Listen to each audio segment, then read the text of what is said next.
dimasukkan di dalam lapas. Lapas tidak memiliki mekanisme untuk merehab orang-orang yang tergantungan.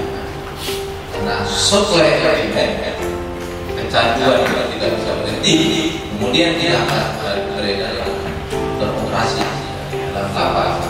Nah, yang menjadi permasalahan lebih lanjut, ketika masuk di dalam lapas, yang seharusnya orang ini hanya bisa dilakukan karena menggunakan hutan khusus atau lapas khusus narkotika.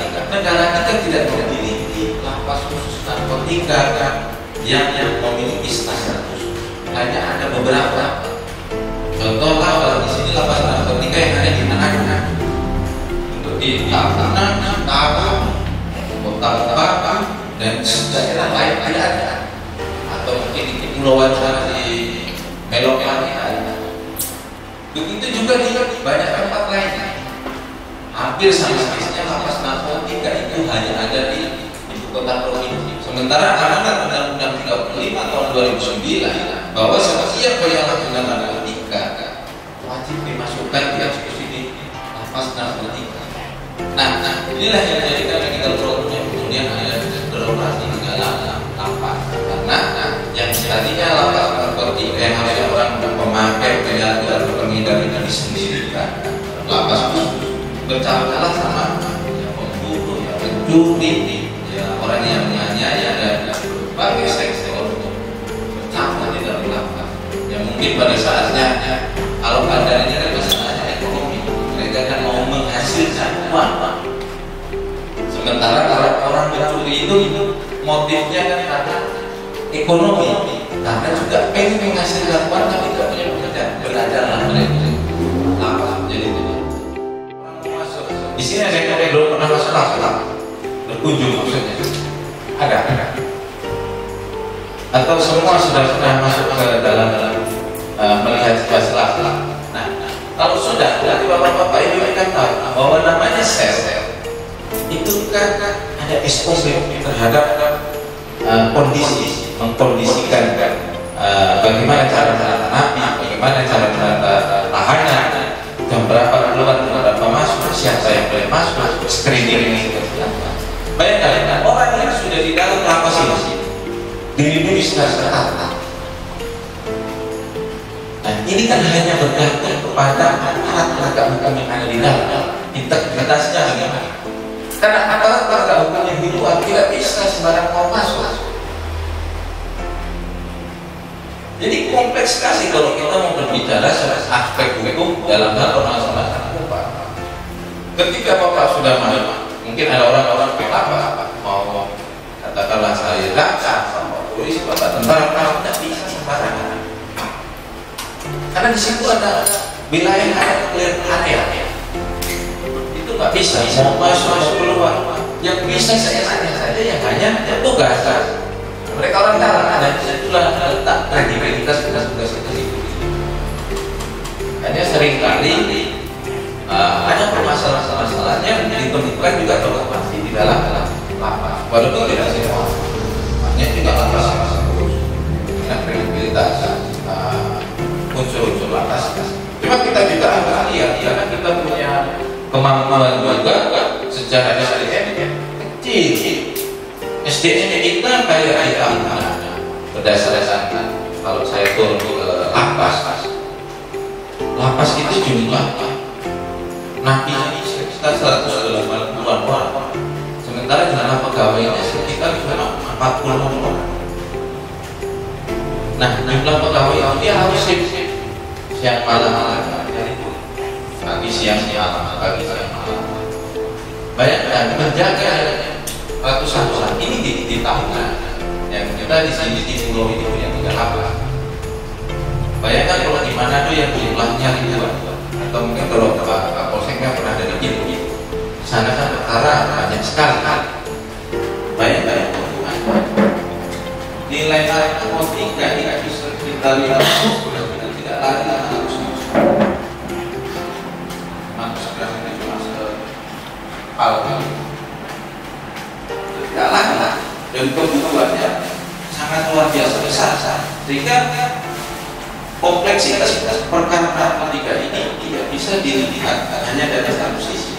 Kita tidak bisa menjustifikasi, oh ada narkotika beredar adalah di lapas karena ini, oh ada narkotika di backing oleh mereka, tidak bisa. Oh ada narkotika dipakai oleh pejabat negara, tidak bisa. Karena itu komitmen bersama untuk menyelesaikan problem narkotika. Kita tidak bisa saling beradu kewenangan, tidak bisa saling beradu kemampuan, saling menyalahkan.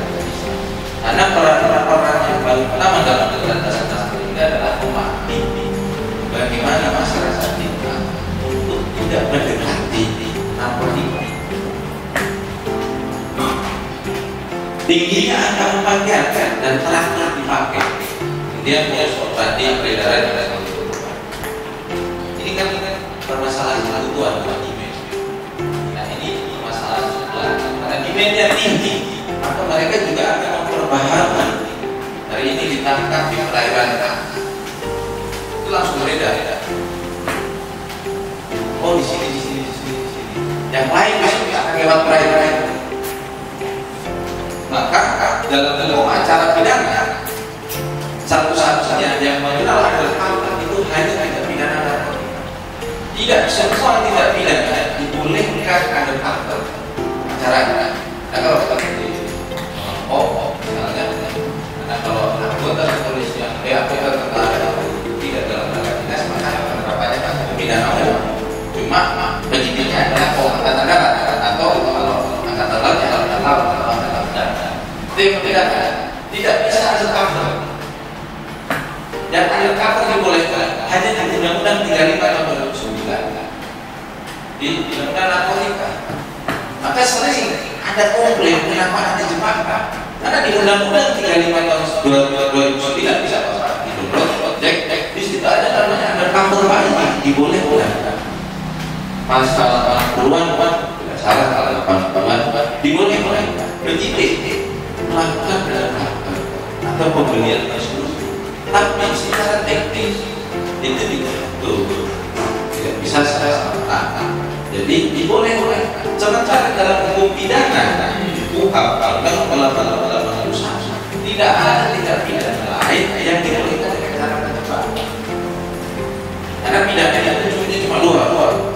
Dalam militer, pidana umum ujungnya cuma dua. Dulu suatu culpa sengaja atau lalai. Jadi kita berbicara bahwa ada sengaja atau ada lalai. Agar undang-undang ini ditindakan dalam lembaga agar setiap orang mengetahui. Itu namanya fiksi hukum. Artinya tidak ada istilah bahwa ketika ada orang misalnya istilah saya nggak tahu apa ini Pak. Tidak ada. Karena fiksi hukum semua orang akan tahu.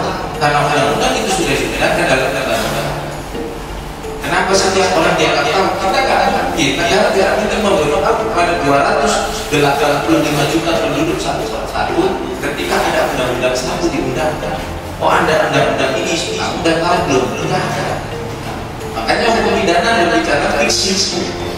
Setiap orang dianggap tahu. Kemudian berbicara lalai, sengaja atau lalai. Dalam bahasa Belandanya halus atau culpa.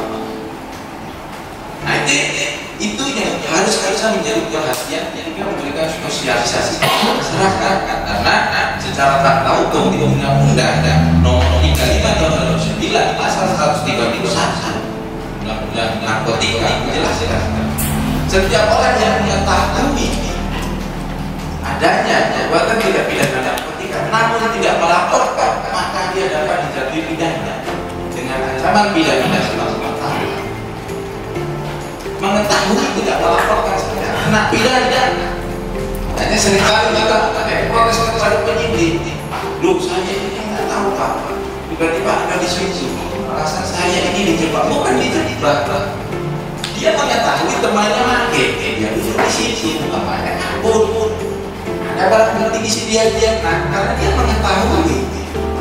Harusnya dia melaporkan. Itulah karena urgensi tindak pidana narkotika ini di kemudian hari sangat berbahaya kelangsungan kekerasan. Maka dalam narkotika itu bersifat unik. hal-hal yang tidak ada di dalam hukum acara yang diamalkan.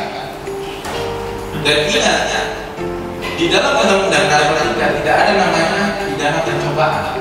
Jadi pidana percobaan seperti ini. Misalnya saya mencoba membunuh, ya, bapak ini parah, saya hantam parah pilih. Pikiran saya sudah mati kok. Jadi ya sudah bergerak seperti ini. Tolonglah sama orang. Ada orang yang terkilir oleh rumah sakit. Ternyata nggak aman, selamat. Niat jahat saya, aktus mens rea saya, niat sikap batin saya adalah membunuh, bukan menganiaya. Itu tercermin di dalam pembuktian. Dari mana? Orang itu diarahkan kepada leher. Tujuannya bukan melukai, pasti membunuh. Tapi tidak mati, tidak terselesainya dan tidak pidana bukan atas kehendak. Itu namanya pidana percobaan. Ancaman pidana percobaan itu adalah ancamannya adalah maksimal dikurangi 1/3. Dia berbeda dengan pidana pokoknya. Misalnya pidana pokoknya ada 15 tahun, paling 1/3 maksimal 10 tahun. Nah, di dalam tindak pidana narkotika dia bersifat uniform, tidak mengenal percobaan.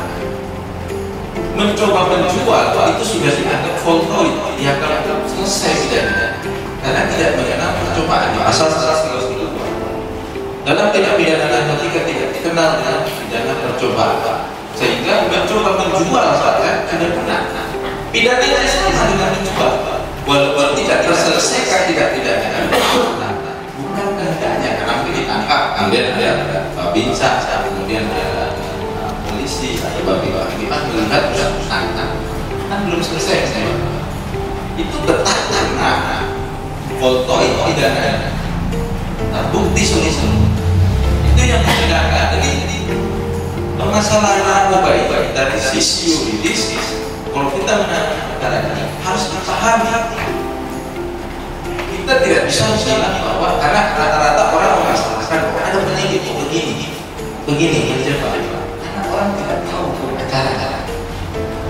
Bukan penyidik yang menjebak, hukum acaranya memang memperbolehkan untuk menjebak. Namanya undercover buyer. Di dalam undang-undang bicara. Cuma karena kita tidak tahu hukum, tidak mengerti hukum acara, akhirnya ini dijebak. Ya bagaimana kita mau tahu kalau tidak pakai jebak? Nah, narkotika ini berbeda dengan pidana lain. Kalau pidana lain kan jelas, dipukul, memat, lari kantor polisi, dipukul, lari tentara, kelihatan, visus, enggak lari. Kalau narkotika dipakai habis. Kalau yang darahnya seperti habis. Ada lagi yang lebih ekstrim, dimasukkan 10 tahun. Dan beda-beda jenisnya. Kalau bapak pakai narkotika sintetis atau narkotika yang non sintetis seperti sabu, kalau sabu sintetis, ganja sintetis, heroin sintetis, dari kokain, itu di dalam tubuh bertahan sampai 3 bulan. Bisa kulit, tes rambut, tes gigi, tes darah, bisa tes darah, bisa. Tapi narkotika sintetis yang baru seperti tembakau gorila kita pakai hari ini P9.